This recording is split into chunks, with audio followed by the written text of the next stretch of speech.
Gardening for hot people. Climate change is real. Save the bees. Plant native plants. You're hot. We're all hot. Some of us are very, very cold. Hi, and welcome to Gardening for Hot People, Planting in a Climate Apocalypse, an unserious podcast for unserious people living on a warming planet. Which is very serious. We're your hosts, Cheryl. And Katie. Just so you know, on a warming planet, we're all hot. Things have changed. The world is different now.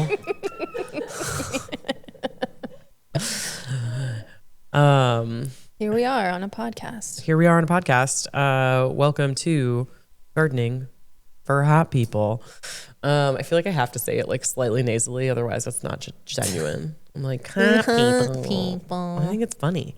We're gonna talk about some eco garden design tips today, because everyone wants to get outside, but actually you shouldn't be touching the leaves just yet. It is still very cold at night. Actually, you shouldn't go outside. That's my motto. It's going to be really hard to garden for you, bro.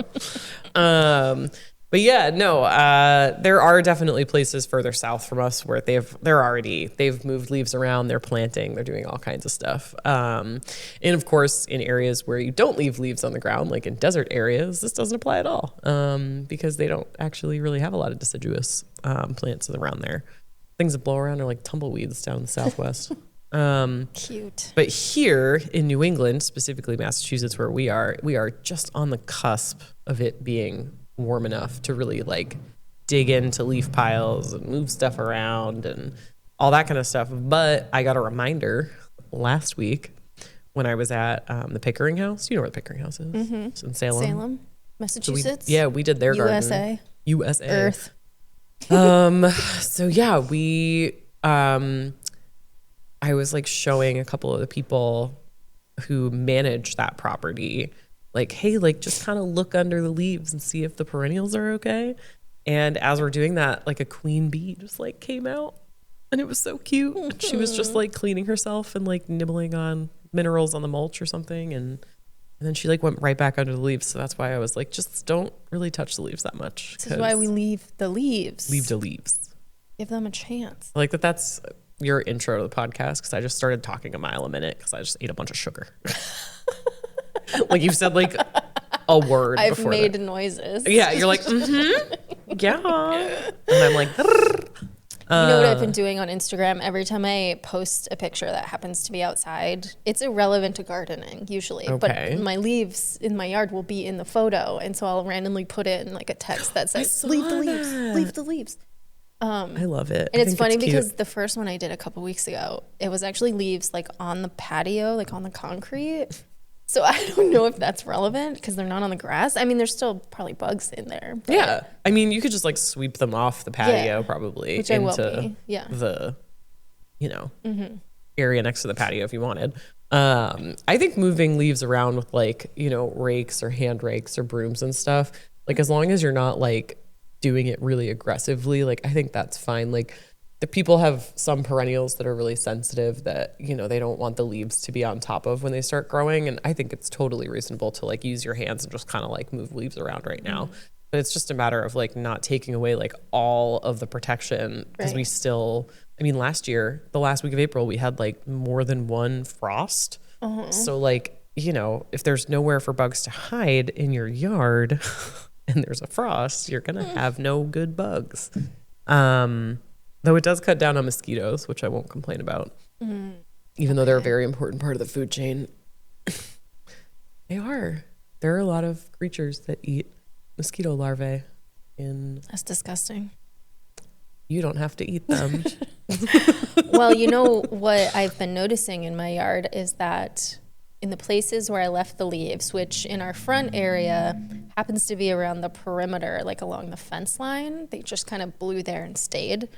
The grass is longer and greener and thicker that's growing out of there. And I have no memory of that grass being there last year. And the areas where I do remember grass being, it's like not happening.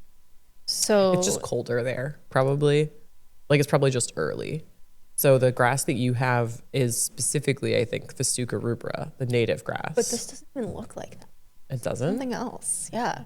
Because that's like thinner Yeah. and like wispier. Yeah. This grass that's coming out is a little thicker. Well, it might also not be grass. It might be bulbs. Maybe. I guess we'll see. Send me a picture. I'll send you a pic. But I was like, oh, is this the benefit of leaving the leaves too? I don't know if it's that green and lush. No, usually leaves will act as like a kind of mulch, and they'll insulate like the crowns of plants for a while until they can like push through. But if you've got too thick of a layer, they act as mulch, which is why like I tell people, you Which is for suppressing. Yes. Yeah. Well, it's for like suppressing weeds. Yeah. But yeah. So technically, we're already jumping right in the gardens. Well, yeah. Do you want me to continue going with my yard? I think I do, but first let's pause for us to have the really cute intro. Oh. In the gardens. Anyway, so the things that we had planned to talk about in the gardens are talking about seed starting updates. Yes. For sure. Garden prepping. I'm going to talk about winter bunny damage and the creation of beds, which is garden beds, not beds to sleep in, though I could use a nap. Yeah. So what were you going to say? If you want to just continue. Yes. So that all of this, your things are my questions too. Bunny Great. Stuff, creating beds. Perf. So as we've talked about before, I am starting a circular pollinator garden in the front of my yard. Last year I surrounded it with rocks in the shape of an oval. And the next step I did was I got a little a fence thing to put on the other side of the rocks on the inside that will keep the bunnies out, hopefully. How tall is it? Like a little more than a foot, I would say. Okay. 16 inches? 16 to 18 Perhaps. inches I'll is have to like check. ideal for trying to keep the buns out. Because they jump. They famously do. Famously. But I got a particular fence that has like a bunch of stakes on the bottom so they can't dig their way through the bottom. bless. Plus I put it on the other side of the rocks. Yeah, so no, there's they won't get in there. But I say with confidence, knowing they might still get in they there. might still get in there. Well, now I'm wondering, is it tall enough? Well, you'll Frick. just measure it. Well, yeah, but if it's not, then it was for naught. Well, it might be enough to like deter them because they don't want to do hard things. They're not Lady Gaga. They're like, bunnies cannot do hard things. They're like, I don't want to. I'll find some other green I thing love to eat. that like a pop star was your go-to reference. People for can doing do hard things. Isn't that her quote? Am I making that up? Whatever. Don't tell me if I'm making it up. I don't know. I'm chronically online. I don't know if it's her attribute quote. things to lots of people. So, okay. So there's that. And then I was going to put on the directly other side of the little gate, the minty type of plants that The they're mountain mint? deterred by. Yes. And the bergamot. Yeah. So that's currently where we're Small at. one. My next step actually that I'm going to do today is I got some composting soil from Black Earth Compost, which shout out, they're a local composting company in Gloucester, Massachusetts, USA. In case we have any other countries listening, they needed to know where we're at. Anyways, so I was gonna put down gently move leaves to the circle, and then put down the soil, and that's all I was gonna do for my lasagna layering. I mean, is the grass already dead? Dead. Say one more time. My computer's dying. I'm sorry. I was going to today after work I was going to put down the leaves, Okay. move the leaves from where they are in the yard, move them to the circle garden, and then put the compost soil on top to start like the nutrient building. I think you should also use, so this is controversial. Some people really hate putting cardboard down, but I would put cardboard or get like a thick paper weed blocker just to like really have like a solid layer to kill that grass. And where should the cardboard go in this layer? I mean, I would do it on the bottom and then Cardboard, leaves, and then soil. compost on top. Yeah. And what if the only cardboard I have has like ink on it, I like printed from company? wouldn't panic about it personally. I think some people would. I mean, you can also there's Arbico Organics has like a certified organic paper weed blocker if you want to be like very pure about it. I'm a big fan of reusing, and like that cardboard is going to go somewhere. You know what I mean? Some people say it, you know, if you were planting something edible, some people say not to, because like some cardboard has been shown to have PFAs in it. But Well, what about the bugs? Is it bad for the butterflies? honestly, I don't think there's enough research done. Yeah. And from what I've seen, like there are so many people in this world that are using cardboard to create beds. I think that there's not enough evidence to show that it's not worth it. If you're killing grass in order to plant like pollinator plants and like other native plants, I mean, personally, I think the benefits outweigh the negatives. I feel like I only mention it because I know it's something that I've read about a little bit. I personally don't think that that's the hill we should die on. Okay. Because I produce a lot of cardboard in my business, so I've got You've plenty. got cardboard in spades. And like if you want to use you do have some boxes that have like slightly less ink and whatever. I mean, it is just paper. Yeah. So yeah, I'd probably just use it. So then how long does that take then, since I'm adding this other element? So, I mean, you can still plant, I would just leave it for a few weeks. I mean, you're not going to really probably start planting until like mid-May anyway. So if you were to do that like this weekend, it's a great time to like layer everything out. After a couple of weeks, the cardboard disintegrates? So cardboard will be damp. After a couple of weeks, the grass should be dead. Okay. Because it's trying to come up right now and you're kind of stopping that.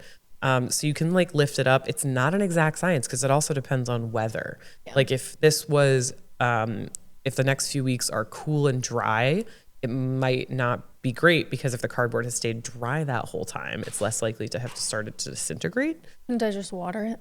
Yeah, but what a waste of water. Yeah. True. But you could. We're in a statewide drought still. That's so true. Yeah. I'm gonna say if you don't need to do it, if you don't have plants you're watering, don't do it.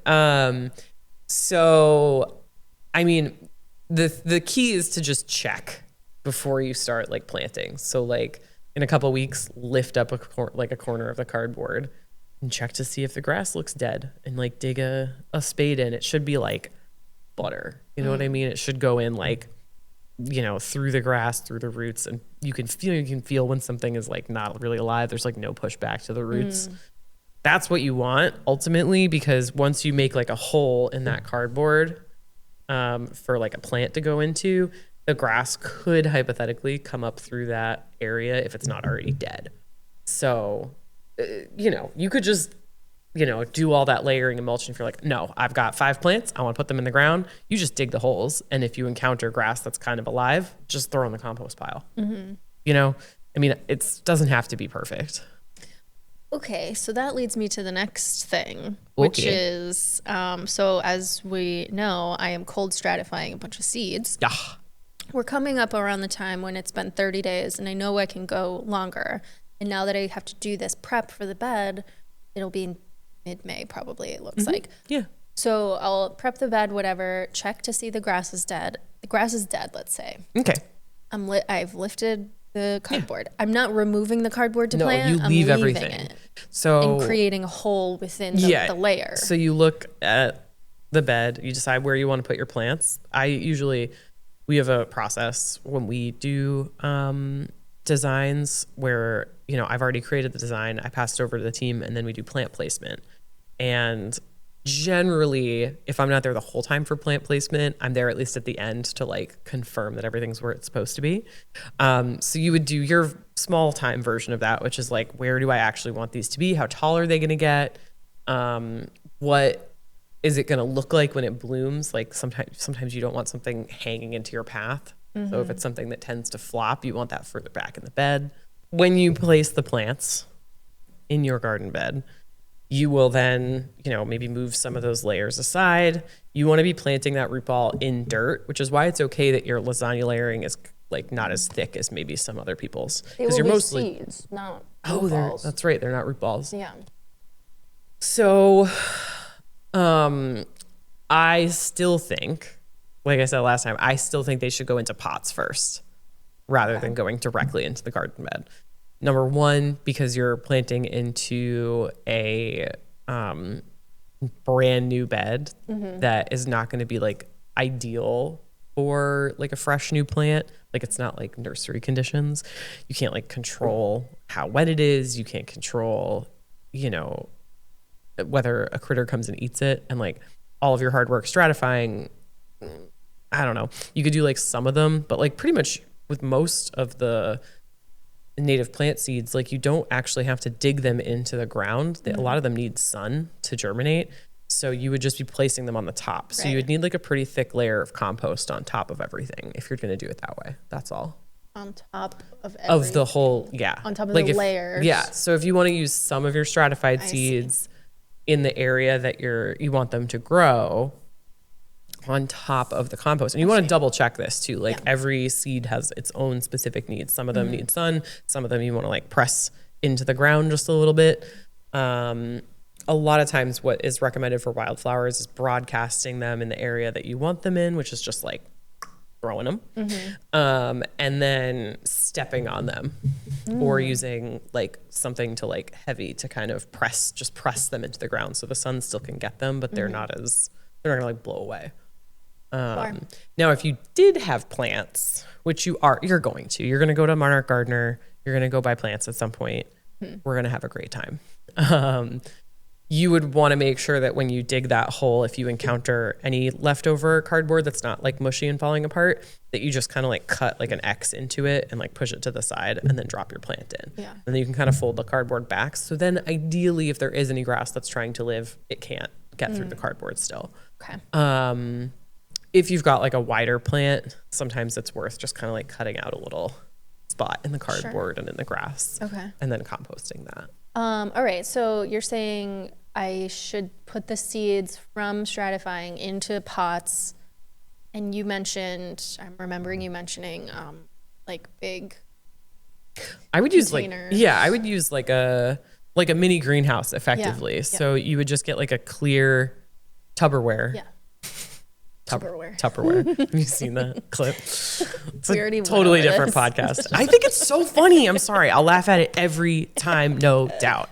Clear Tupperware, put them in pots inside of there and let them grow outside. Yeah. So I would like, whatever pots you already have like around, like plastic pots, or you can use like old yogurt containers and stick like holes in the bottom of them. Just make sure all of your pots that you put soil in and then seeds have drainage, and holes in the bottom.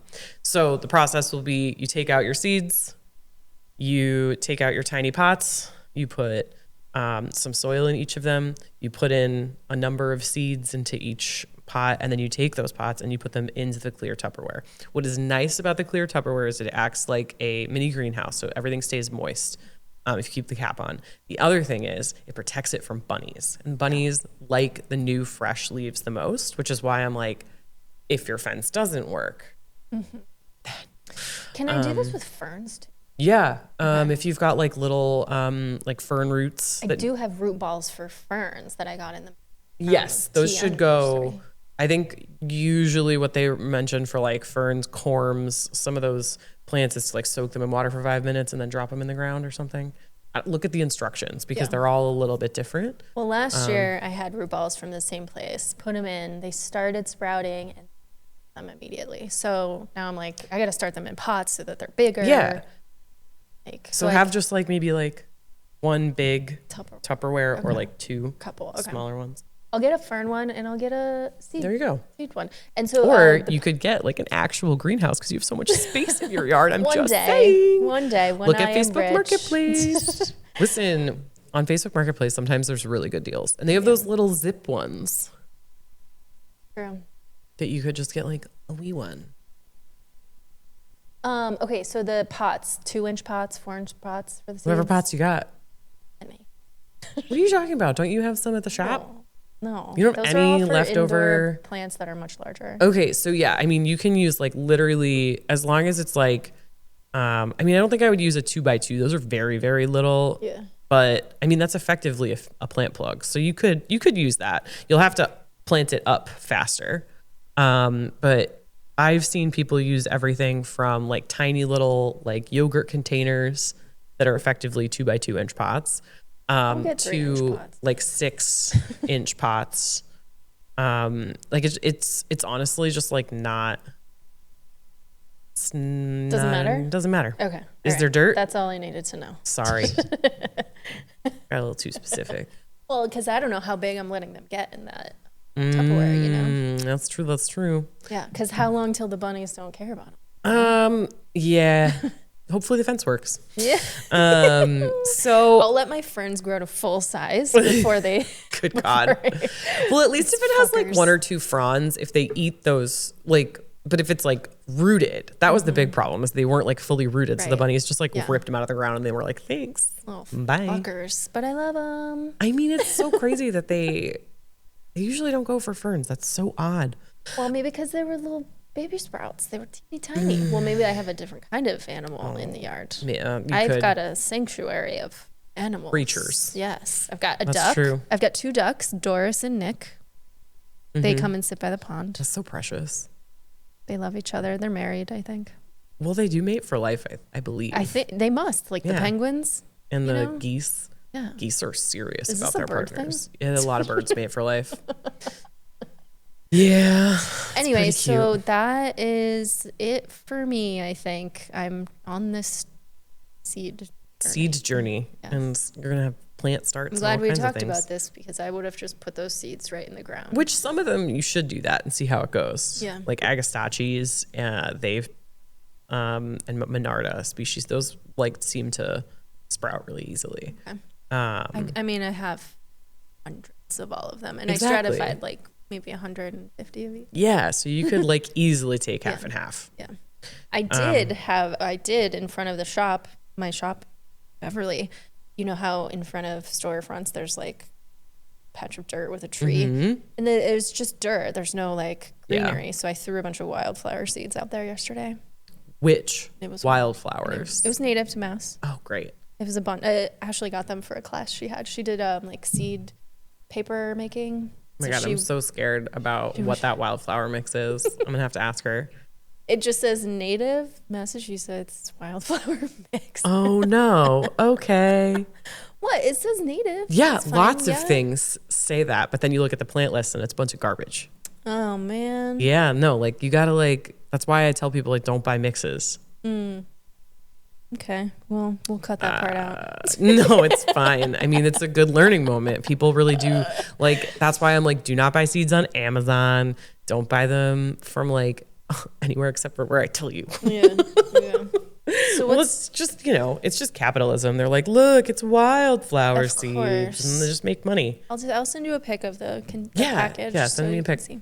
Or at least tell me where they're from and then I can look them up. What's your winter bunny damage? Oh my God. happening? So because, and I should have anticipated this, and I feel like such a little dummy dum-dum, because everything froze this season for the first time in years. The ground hasn't frozen like this winter in years. Wow. So because there was like a sheet of ice over all of the little tiny green stuff that's usually on the ground, bunnies started going for bark and like tender stems this winter and totally decimated like a couple of my clients' roses.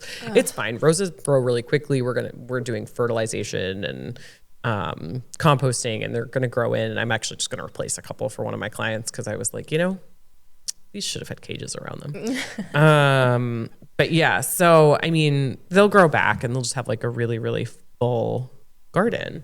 So unfortunately, the bunnies have nibbled a bunch of things that they don't normally go for, which is the worst. So we're looking for like pretty options to keep them out of I know. these So areas. then what do you do? How do you find a pretty option? They seem to not exist. I'm like, do I have to get into product design right now? Yeah. Because there's not like a pretty permanent Right. bunny cage for plants. It's all like hideous, Yeah. nasty stuff that like, I'm like, I Like- really don't want to leave chicken wire up all year. Like Rose Prison. It's Rose Prison. Yeah. It's not What a appealing. nightmare. They are peeling. They're peeling the bark right off. Everything. But yeah, I don't have an actual solution besides like caging with something ugly, like chicken wire or stuff like that, because that's life. I mean, we're also trying to plant like things they don't like around all these things, but Right. those things need to be big enough Right. in order for it to do anything. Right. But The other thing we're doing right now is we're creating a lot of garden beds because we don't have a bunch of the plants in yet for From our your clients, suppliers. for our suppliers. Yeah. So we're just like carving out beds. We're pulling up sod. I say I have not been out there. I have been dealing with some family shit. So I've been doing office stuff while dealing with family stuff. And my team has been killing it. They have already created like, I don't know, 4 or 5 garden beds already just in the past like couple weeks. What we just described with mine? They or different actually are not. So that like what you're doing is like a honestly like very low effort in comparison to what we usually do, which is we usually pull up the sod and flip it. Or we pull it up and take it away. And that is much more labor intensive. Yeah. And we also, we use a sod cutter. It's our only gas powered machine. And Because you guys have the time since it's your job. it's our job. Yeah. So we show up and it's really quick. Yeah. That's the thing. There's 4 or 5 people on a job, one person on the sod cutter. They just roll through and everybody else just goes behind flipping sod. They have guns though. My team is like ripped. I love that for them. They're so cool. Bunch of ripped ladies. And one man. And one man, this year. I mean, my husband technically does do some admin for me, but we got a newbie this year.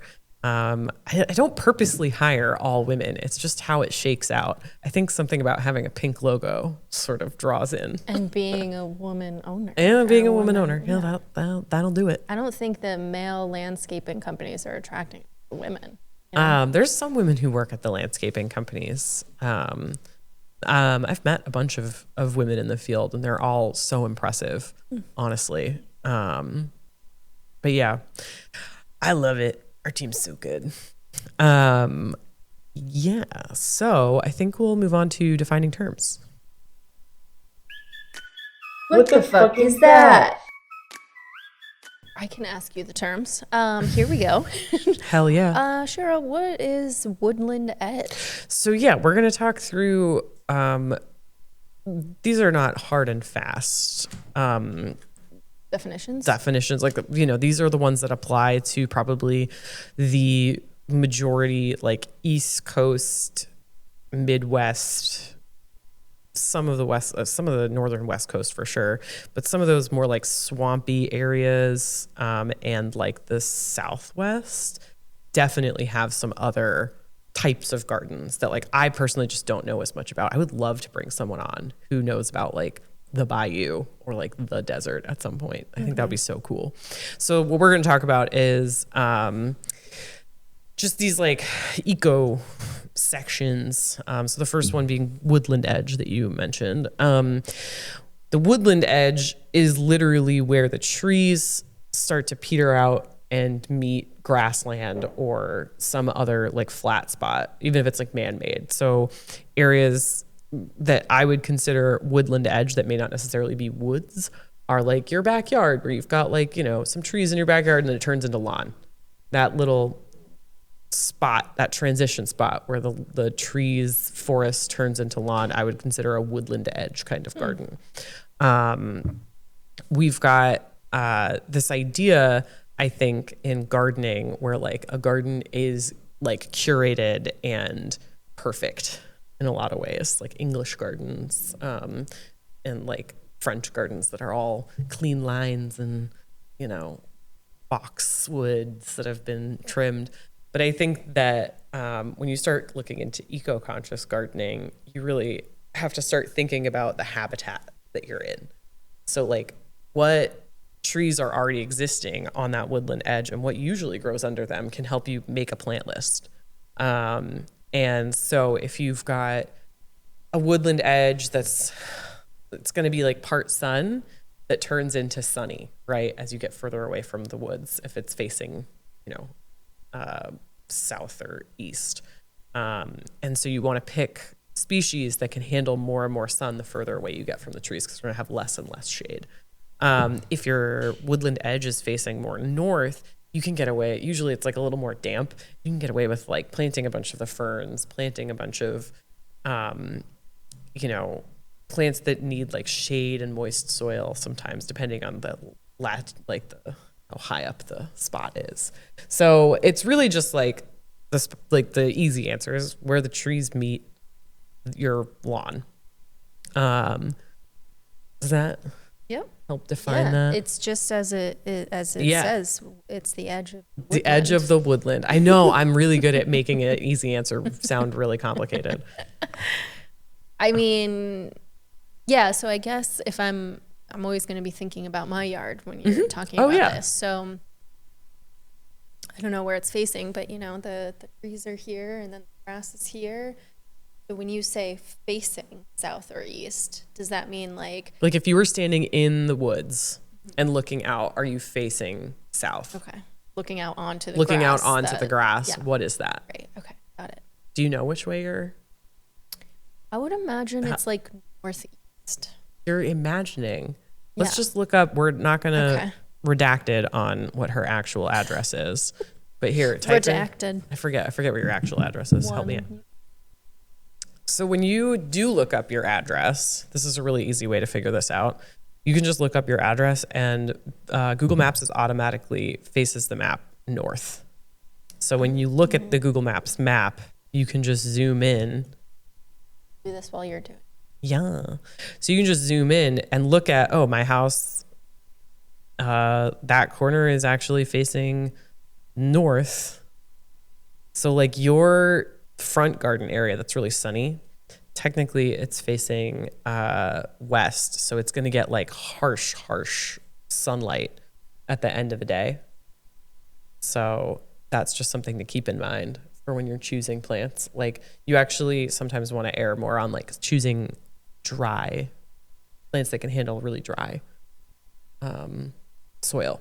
In the Front pollinator where the area. garden is going, yes. Where the garden's going. Don't forget some of those trees in the back area were knocked Oh down. yeah, they were just knocked down. There aren't as many as are on here that I'm seeing on the. Oh, this for looks sure. so lush. Like Well- this is not accurate. Yeah, it's a little different now.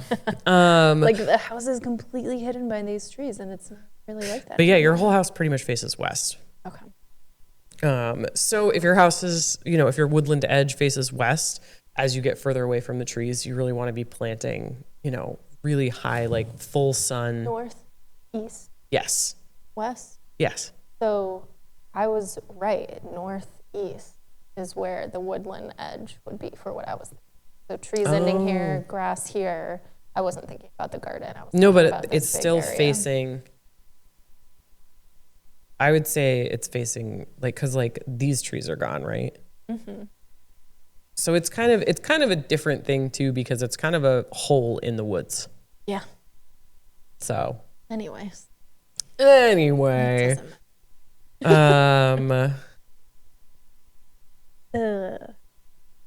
That's cool though. The driveway isn't here. It's probably under that tree. It's hiding. Secret drive. But yeah, be sure to look up your own house on Google Maps though, because sometimes you can see invasive plants too. If you've got like a lot of land, you can actually look at Google Maps and see that you've got, a stand of, invasive honeysuckle over here because say they took the pictures in winter and suddenly that area is turning greener faster than everywhere else. There's a good chance there's an invasive plant there.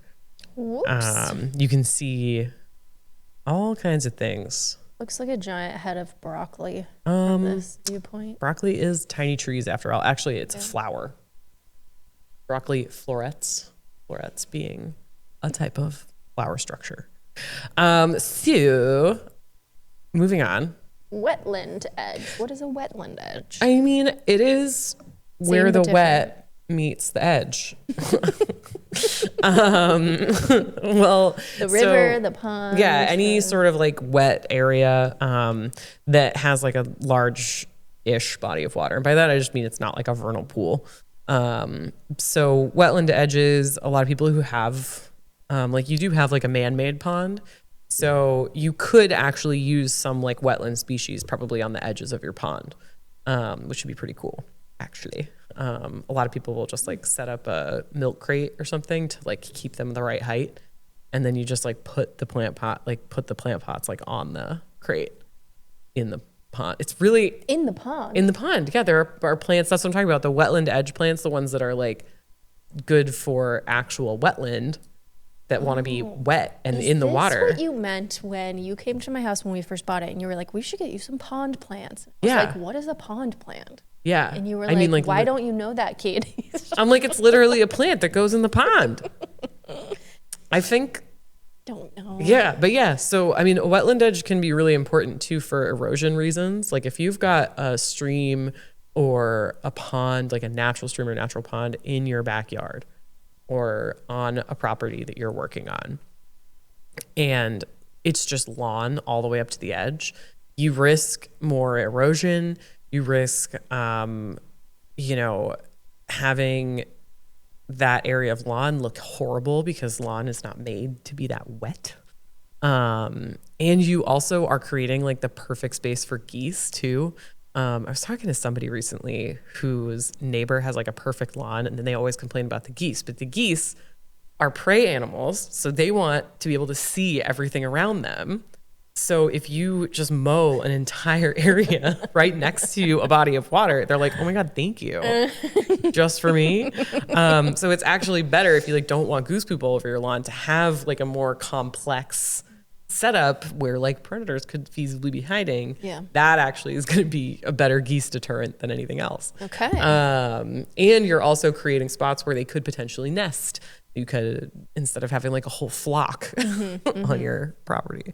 But yeah, so plants like wetland edge, marsh marigolds are one of my favorites. They can be planted like on the very edge. They don't want to be directly in the water, but they want to be like, have their feet wet, which is when the roots are damp. You can plant in the water native cattails, which are so cute. And I mean, there are hundreds of pond plants out there that I don't know anything about because I'm not a pond lady, but I think sagitta is one of them. It's got like a triangle leaf that you can eat the roots of. I think that's very like Native Americans would eat like a lot of the roots of some of the water plants, which I think is pretty cool. There's tons of ferns. There's also plants like Clethra alnifolia that we've talked about before. That's a great garden plant that can also grow on the wetland edge. It does pretty well being kind of, shoved in with a bunch of other plants that like wet feet, like Cornus sericea, the red twig dogwood. That's another really good one. And having like a collection of shrubs on the edge of a pond, for a lot of people, they're like, well, that means I won't be able to see the pond. But it's like, you create like a little vignette where you've got like the spot where you see the pond and you've got the shrubs kind of around it, or the cattails or whatever you want.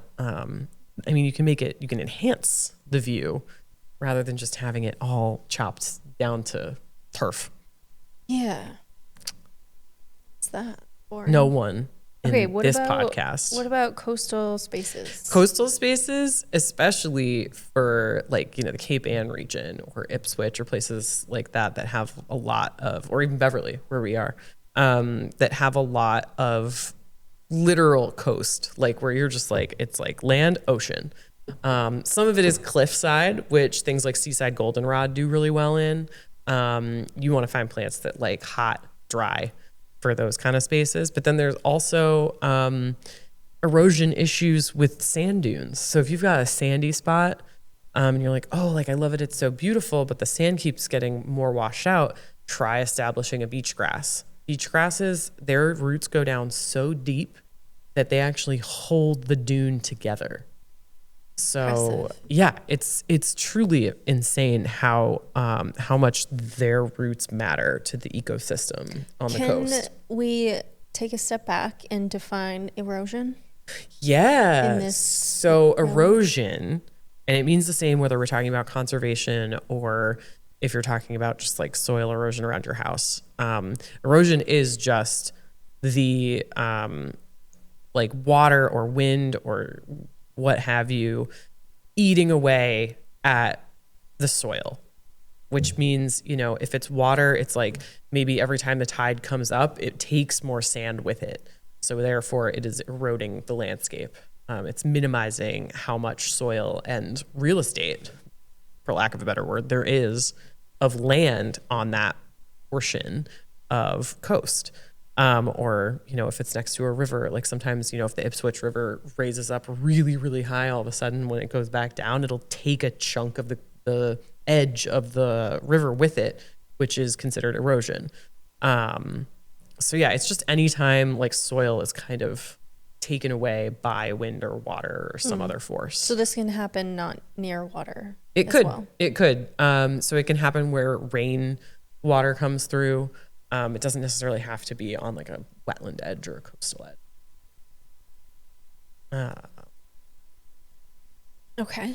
How about a meadow, prairie? So is that the same? Meadow, prairie. So prairies tend to be a very specific kind of meadow, which isn't probably exactly correct. But when people talk about meadows, a lot of times what they're thinking of is like prairie land in like the Midwest, where they've got much more open space. They've got more grasses. They've got more flowers. And that's actually like a natural state for those areas, is for them to just have those herbaceous plants. Whereas in New England, like this is actually like forest area. We have very few spots that are naturally just supposed to be like flowers and grass. That's like kind of a man-made creation in New England. Like this area was covered in like, pine trees that were as wide as a car originally. So there wasn't actually a lot of like huge wide open fields, more like wetland edges and woodland edges coming down into those spots. They would be like small sections where there would be that sort of like flowers and grass meadow situation. It's just very small. I think that in the Northeast at least. But because of how popular things like Prairie Up by, I think it's Benjamin Voigt, because of the popularity of those kind of books, I think a lot of people all over the place are trying to recreate the idea of a prairie on their property. I also think that because we have created so much lawn space, we've created spots where it's possible in New England. So in this area, we tend to call them meadows because they're smaller. They don't have that same like prairie ecosystem that's very specific to other areas of the country. And where would that be? Like Midwest? Midwest, even, further west. But maybe south too. I would see that in Florida. Yeah. Usually it's more damp down there, so it's not as like dry prairie-y. But I don't really know. I don't know enough about Florida. Maybe those were man-made. Yeah. I mean, it's not to say there aren't any like natural meadows in these areas. It's just they're not as prominent as people are like, oh, we should put meadows everywhere. It's like actually we should plant more trees and shrubs really for New England. But it's just not possible in the way that we can't like kind of so populated. Yeah, everyone's like really close, especially in the more city areas. It's easier to just turn a lawn into a little meadow, and then at least it's beneficial. And you can't afford to plant like a white oak on every corner when you have all these houses that are really close together that don't want a tree to fall on them. Yeah. So meadows and prairies, they tend to be grasses, perennial flowers, occasional shrub here or there. But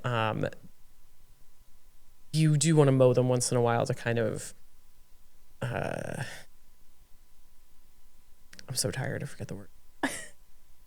You do want to mow them once in a while to, what the fuck is, to like pretend that like a wildfire came through. Imitate. What? Oh, so you want to mow once in a while to imitate like a fire, like a wildfire coming through the area, because that's part of what keeps like some of the larger trees and shrubs from growing, or the like deer and moose populations that would like eat some of these areas down to like nubs, that maybe don't do that anymore.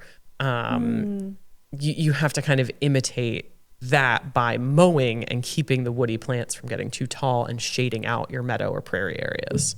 So Interesting. yeah, so I mean, we used to have. I mean, if you want to go really far back, we used to have more like, you know, megafauna and stuff that would like eat a lot more of this area's plants, and that's going back like probably too far. So would you say that we in New England are a mix of woodland edge, coastal, meadow prairie? Yeah, and then the next one on our list, rock garden, is a lot of the hills in this area are just ledge, which is, I mean, you'll find that in a lot of backyards along the coast of the North Shore. You'll have people say, "Oh, nothing grows over there; it's all ledge." And I'm like, if you go to the top of any local blueberry hill, which there are many in New England, you'll find low bush blueberry. You'll find some native sedges that grow really well in like dry, hot areas, goldenrods, bearberry, but all these kind of like shrubby plants that are just totally adapted to living on a very little soil within like a hot, rocky area. So, I mean, I would say that a lot of New England is actually rock garden. I see. So a lot of those, I see a lot of those kinds of properties on my way home from work. There's just like a huge wall of rock, and then their yard starts. So they could put essentially all those types of shrubs on the edge. And what's happened in a lot of those places, there was one that I visited the winter, I want to say last year, where it was a little hill with a rocky outcropping at the top, like a lot of hills in New England are. And what they did is they just dumped a bunch of dirt on top of it so that they could even out the back lawn.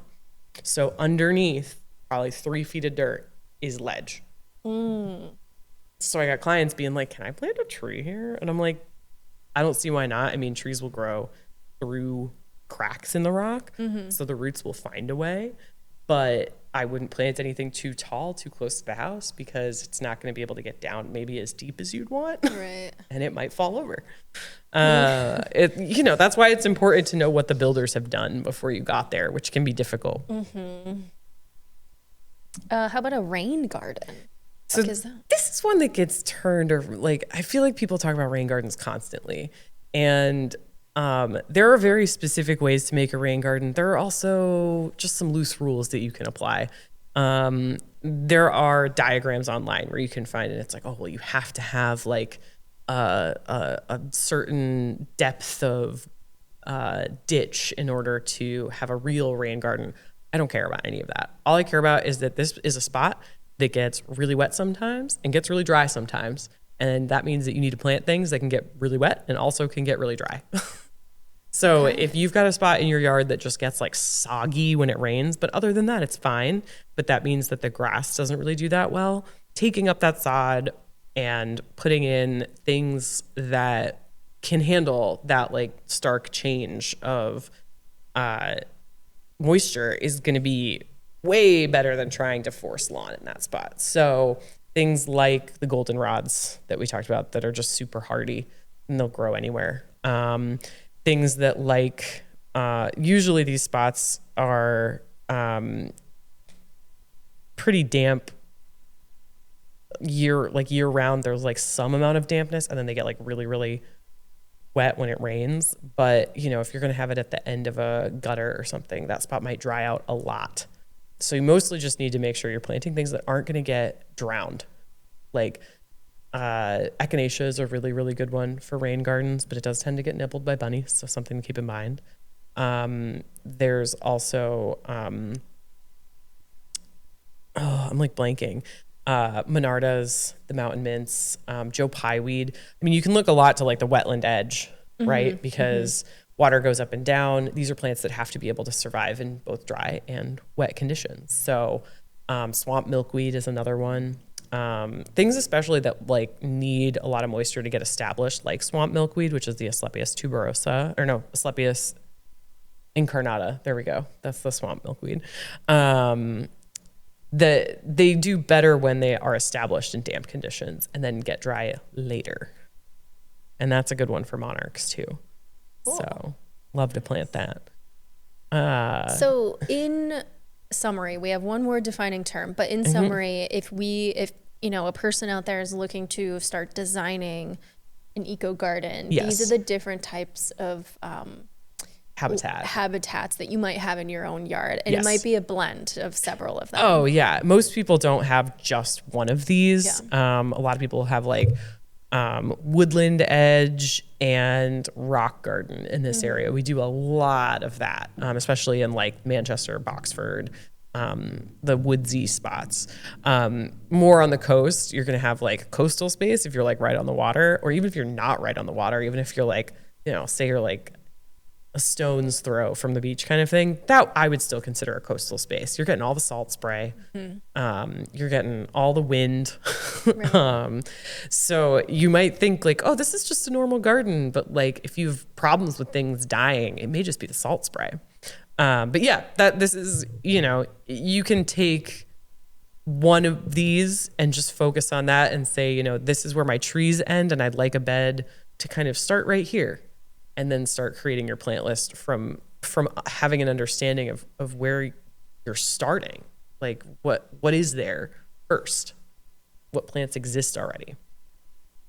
Okay, and then before we move on to other stuff, can we talk about the difference between perennial and annual? Because I will never understand. Yes, you will. It's not that hard. Tell me like I'm 5. An annual is a plant that lasts for 1 year. It lasts for 1 year. So, and then goes away forever and you have to plant it again. Yes. So, and the reason why that gets confusing for some people is there are annuals that are annual here, but that will be perennial further south because they need, so if there's no frost, so say like pansies, they're actually very hardy, which is hilarious because people call people pansies. That's like an insult for being weak, but pansies are actually a really strong flower. One of the first flowers that people plant in the spring when it gets like even a little bit warm. I mean, it's like when people call pussies, but like, I don't know, the vagina's the strongest. It creates people. So it creates people come out of it. Think about that. But yeah, the pansies here are an annual. Because it just gets too cold in the winter and they die. Okay. But farther south, they're going to be perennial because there's no frost. Interesting. It just keeps going. So when I hear annual, I think it comes back annually. No, perennial is like perennial it comes back. That comes back forever. Yeah, but that's why I would get the two mixed up because I'm dummy, but now I get it. Yeah, annual lasts for one annu. One annu. But yeah, so what we plant is perennials. I rarely use an annual because I kind of think they're wasteful. Feels like a waste. It feels annoying. Well, we are on a budget, people. Yeah. Like if you do the math and you're like, okay, I'm buying these annuals every single year to keep color in this one spot. Like you could have just bought perennials and a couple of them, and then they would get bigger every year. So you can buy less at one time. I don't know. It's just, come on now. And then I hear you say, people are like, what about containers? I still think we should plant perennials in containers too, because some of them will last year after year. But even if you're like, oh, I do want to change it out, you can just take those perennials out, put them in the garden. And then put in new perennials that are blooming then. And then you can swap things around. What you're talking about is we were earlier today talking about my flower boxes at my shop. Yeah. I purposely bought perennials so I didn't have to change them out so that they could come back, and some of them died because I didn't know that you have to water them in the winter. Oh my God, I'm so sorry. When I say I'm dumb about gardening and plants, it's real. I'm for real, except for houseplants. For some reason, you've got houseplants. I've got it down with houseplants. Anyway, so that's that for defining terms, I think, right? I believe so. Let's move on to some design tips. Some design tips for designing an eco garden for dummies. Me. So maybe we should start with plant communities. Okay. So the reason why we wanted that particular defining term section is because that way you can start to look for plant lists. And plant lists, I feel like, is a term that I take for granted. I'm just going to call it out myself. I think about plant lists all the time, and I'm like, yeah, plant lists. And people are like, yeah, like a list of plants. Like, what do you mean there's more than one plant list? Am I right? I have no idea. Do you know what a plant list is? Like, if you're looking for plant lists? It's a list of plants that you've made. That I made for you, and I handed you any plant. Yeah. So just like grocery lists. So the thing is that like the gardening world doesn't really have a lot of secrets. So there are free available plant lists everywhere. I would consider some books good plant lists. The state of Massachusetts has some very good coastal plant lists. So what you had mentioned the defining terms. Yeah. So what you would effectively do is once you figure out like, okay, so like I've got the woods back there, they kind of come and meet my lawn. So that's my woodland edge. And then maybe I'll put like a meadow in front of them. So now you need woodland edge plants and you need meadow plants. So when you start looking for what plants should go in these spots, you can then look for like meadow books. You can look for woodland gardening books, and these exist already. And it's kind of a different way of looking at plants than just being like, okay, I need something that it's part sun with moist soil, right? That's another way of picking plants, is just knowing the conditions of your spot, which is important.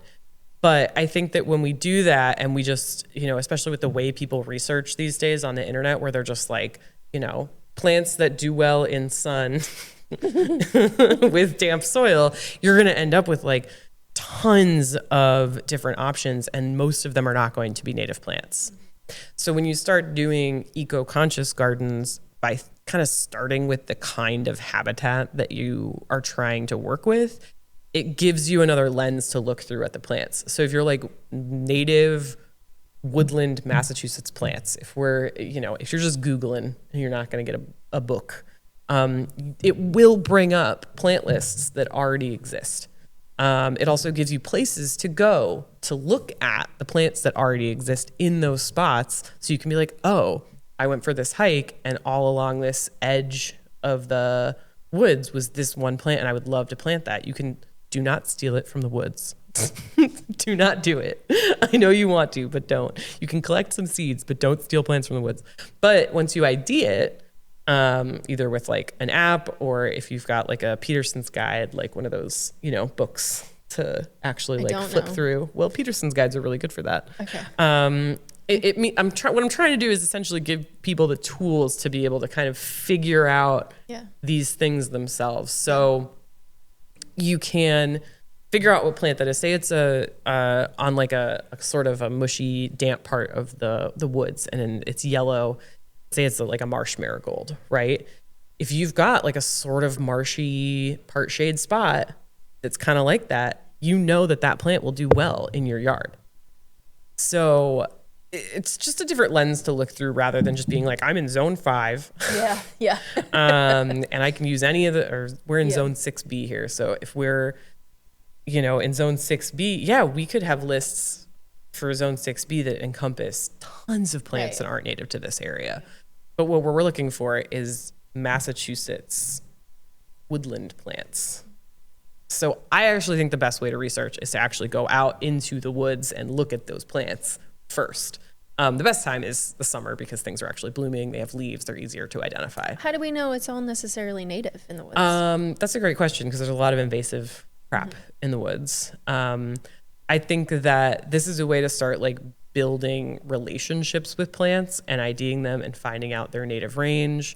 I think that once you start IDing, it's almost hard to stop because you're like, okay, I know what that is and I know what that is, but there's this plant in between that I actually don't know yet.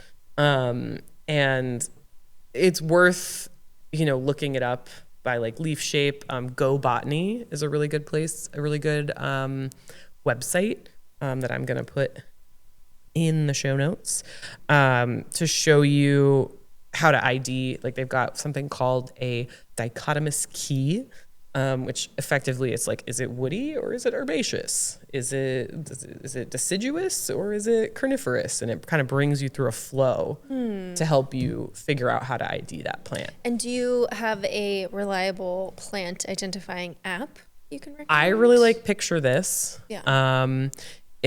You don't have to pay for it. It'll try and make you pay for it, but you can just skip that section. I've been using that one and it seems fine. It's fairly accurate. I'm not going to promise that it's always accurate. I think it's most accurate when you have a flower and a leaf. Yeah. It occasionally can do bark or, a little bud, but maybe like double check. I would double check with a book. Yeah. And if you have a book of native plants and the plant is not in there, it doesn't necessarily mean it's not native. There are plenty of plenty of native plants that don't end up in the books, but it's good to be cautious about that then. But in this way, you start to know plant communities and you start to see, okay, so my favorite, the Clethra alnifolia, that grows really well in these like woodland spots with both damp and dry soil. But I also always see it with in areas where you're also going to find spice bush. So these are two plants that look really nice together, first of all, because you've got this taller spice bush that likes a little bit of the shade. So if you're doing a woodland edge garden, you could put a spice bush sort of at the very edge in that shadier part and then put some Clethra all in front of it. And now you like have the beginnings of a really nice design simply by learning about the woods and what's actually out there already. And then when you look at what kind of plants will go out in front of it, that's when you can start looking at more simple plant lists. A lot of books like The Native Plants of the Northeast by, I think it's Dan Leopold. That's one of my favorite books. I'm going to write that one down and put it in the show notes too. And I'll put a bunch of other books that I really enjoy referencing as well. Native Plants of the Northeast. This might be the only book I ever buy and actually read. It's a great reference book. I definitely have not read it cover to cover. I reference it more than anything else. But books like that actually have lists in the back that will say, plants that tolerate dry soil, plants that tolerate wet soil, plants that like sun. And that's when you can start narrowing it down. But if you really want plants to survive and thrive, you're going to want to understand how they work in the ecosystem a little bit. You can kind of fudge it, like the Asclepias incarnata that we were talking about that likes to be in damper soil to get established. I've put that in plenty of sunny gardens that aren't quite as damp as they like to be in the wild. They could be encouraged to be a different kind of way. So it's not black and white always? It's not always black and white. And that's the kind of thing that, that's why people will say things like a garden is never done. Like there are some plants you're going to put in and they're not going to like it. And hopefully you'll be able to move them to a spot that they do like before they kick the bucket. But sometimes you don't. And sometimes you lose some friends. And that's okay. Well, good thing about losing plant friends, you can just buy more. Unlike real friends. Yeah, no, don't buy friends. That's messed up. One last book that I'd like to mention is Planting in a Wild World, which is an amazing book that includes a lot of design and sort of color palette ideas and things.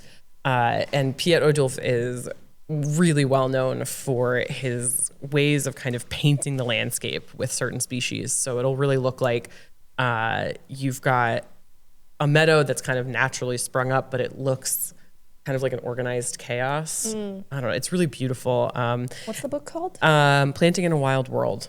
It's one that a lot of eco-conscious and native plant gardeners are using.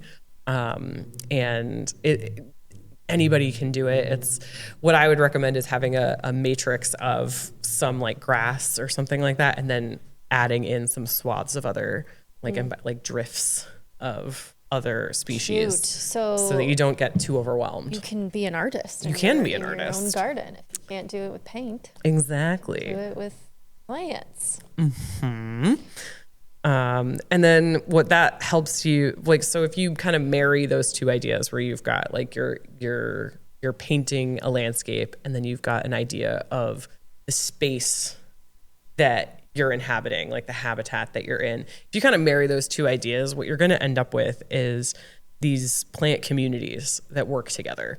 So if you're planting things that are woodland plants that are okay with facing north, so maybe it's really shady, and you have a bunch of different colors and textures, as long as, you know, all those plants are native and you plant them in like larger clumps together, you're going to end up with something really pretty. I think people have a tendency to kind of just like throw like one plant of each thing in just to see what sticks, which you can totally do if you want to do an experiment and see what's going to do well. The problem is some of those plants do better when they have more tightly planted species. Multiples. Yeah. Okay. So when you have like several species together, it'll just look, it can kind of support each other, which is why I was so excited when you were like, oh yeah, I stratified like hundreds of seeds. I'm like, this could be really good, because also some things are going to get eaten. Right. Yeah. So it's good to do it the seed way if you can,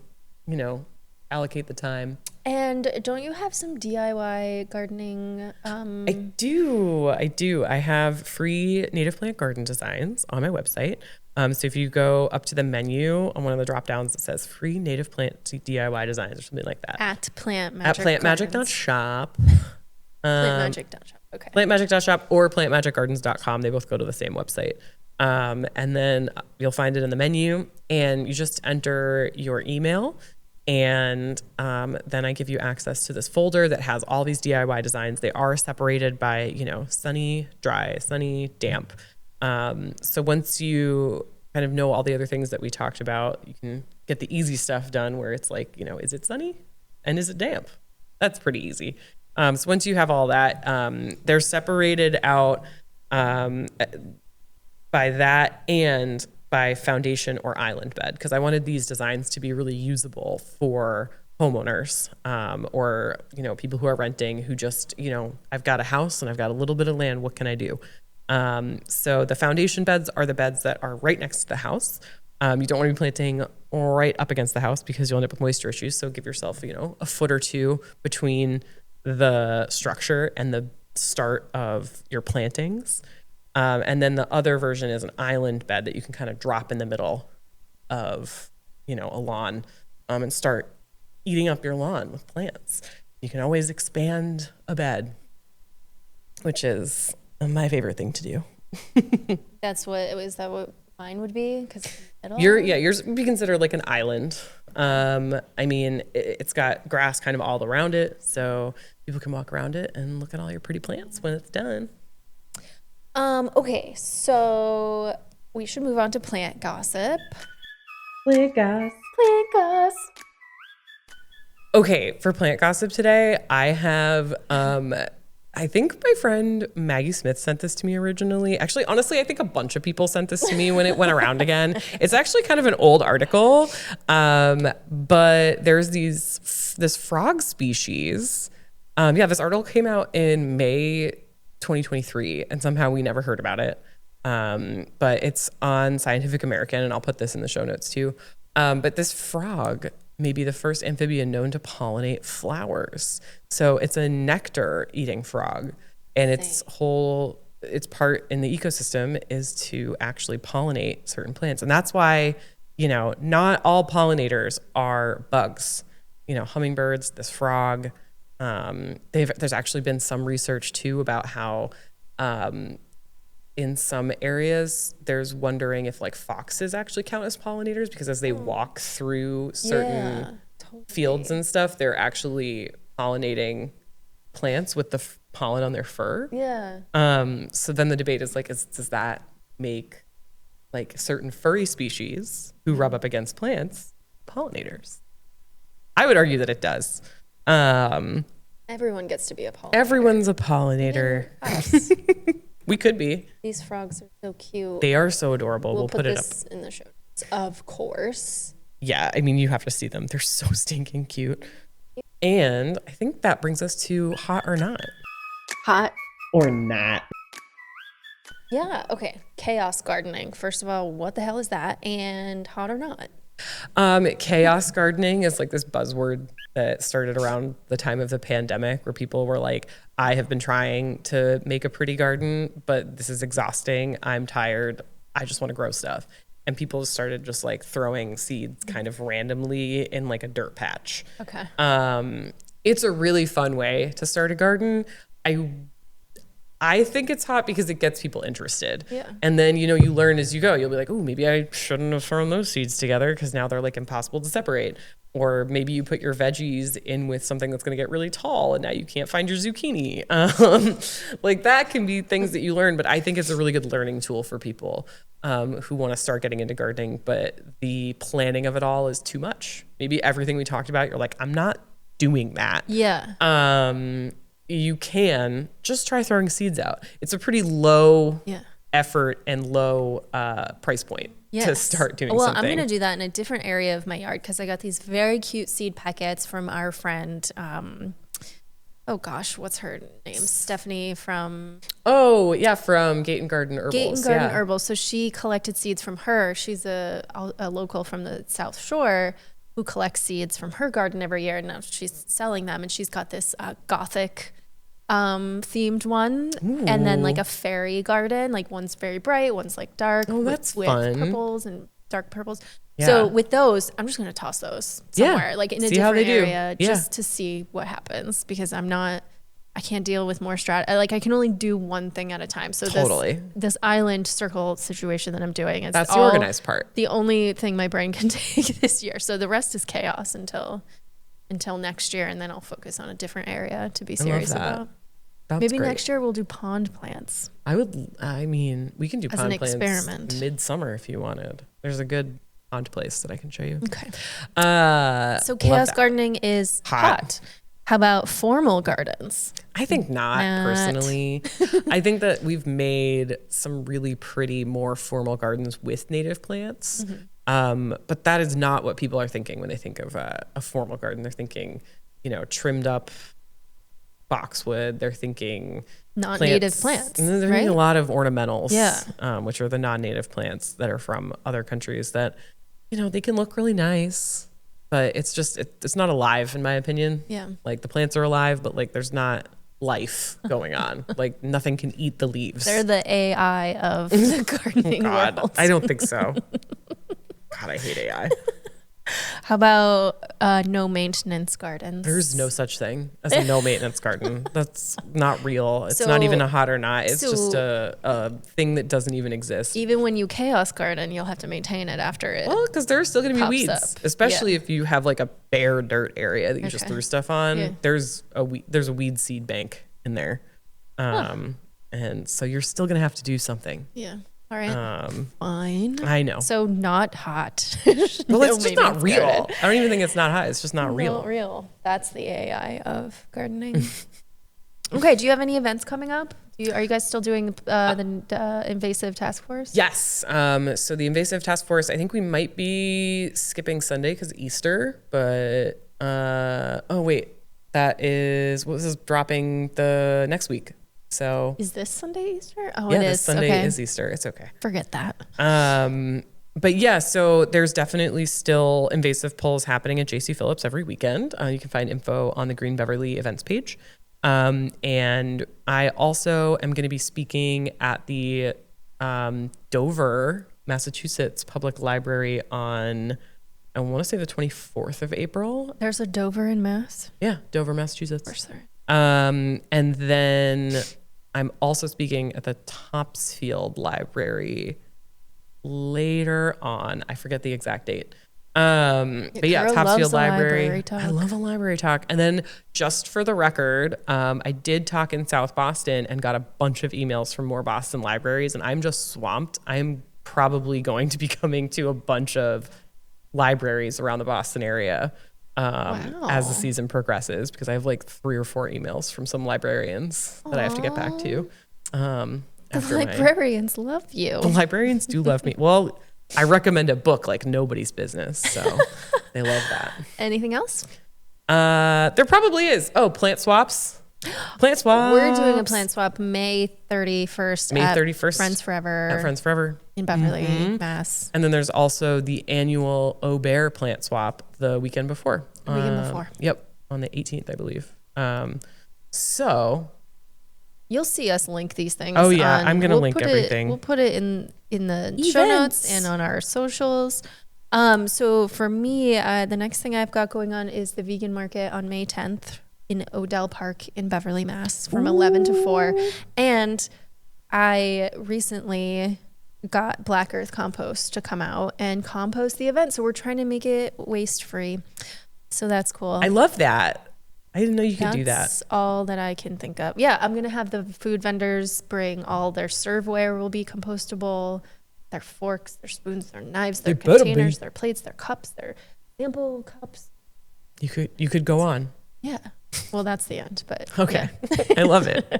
All right. So we're done, but don't forget to leave us a review. Oh my God, please leave us reviews. Rating. Actually write reviews, because some people have left us the star rating, but if you actually write out a little nice thing to say, it bumps our podcast up. Not on Spotify. On Spotify, you can leave comments. On Apple Podcasts, you can leave actual reviews. And if you say nice things to us, I'll love you forever. All right. So you can find us at on Instagram at Gardening for Hot People. Make sure to subscribe to the podcast wherever you listen and sign up for our newsletter at gardeningforhotpeople.com. And you can email us at gardeningforhotpeople@gmail.com. And we would like to thank... Have I been saying and a lot? And we would like to thank BevCam for our production space that we're using today and have always been using, and Willow McKenna for our music. The end. And the end. Whatever. Okay. We're people. Yeah.